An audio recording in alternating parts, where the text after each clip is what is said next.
Acquire చేశారు land. అక్కడ ఏం కట్టాడు? ఒక సెక్రటరీ కట్టాడు 13,000 రూపాయలు స్క్వేర్ ఫీట్. ఎవరినే అడగండి, ఏ బిల్డర్నే అడగండి, దాన్ని పోయి టెంపరీ రూఫింగ్ ఎంత అయింది కాస్ట్? ఎంత అవుద్ది సుమారు? 10,000 2,000 అవుతుంది. 13,000 రూపాయలు పెట్టి బిల్లు ఎలాంటి వాళ్ళతో టైఅప్ అయ్యి తీసుకున్నారు షాపుర్జీ వాళ్ళతోటి.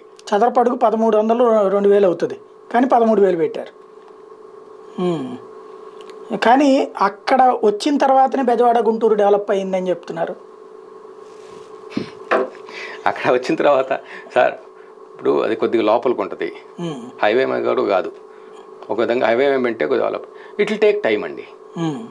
It will take time, overnight అవ్వదు. మన దగ్గర రిసోర్సెస్ లేదు, సెంట్రల్ గవర్నమెంట్ సపోర్ట్ లేదు. నువ్వు సెంట్రల్ గవర్నమెంట్తో గొడవ పెట్టుకున్నావు, తగాదా పెట్టుకున్నావు, కాసేపు స్పెషల్ స్టేటస్ అన్నావు, తర్వాత ప్యాకేజీ అసెంబ్లీ సాక్షిగా మాట్లాడింది చూడండి సార్, తిరగండి నాకు ప్యాకేజ్ ఇచ్చినా పర్లేదు అన్నావు, మళ్ళీ రివర్స్ యూటర్న్ తీసుకున్నావు.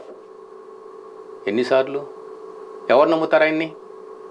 అంటే దానికి ఇప్పుడు చెప్తున్నారు సెల్ఫ్ సఫిషియెంట్, దానికి అదే సంపాదించుకుంటుంది అమరావతి. ఎక్కడి నుంచి సంపాదించుకుంటే నాకు ముందర పెట్టాలి కదండి, పెడితేనేగా వస్తుంది. ఎక్కడి నుంచి పెడతారు? ఈ అసైన్ భూములు, ఐ భూములు, ఈ భూములు అంత చౌక 5 లక్షలు లాక్కొని ప్లాన్ తీసుకొని ఆ రోడ్డు అడిపోయి పక్క నుంచి పోయేట్టు పెట్టుకొని తర్వాత వాళ్ళు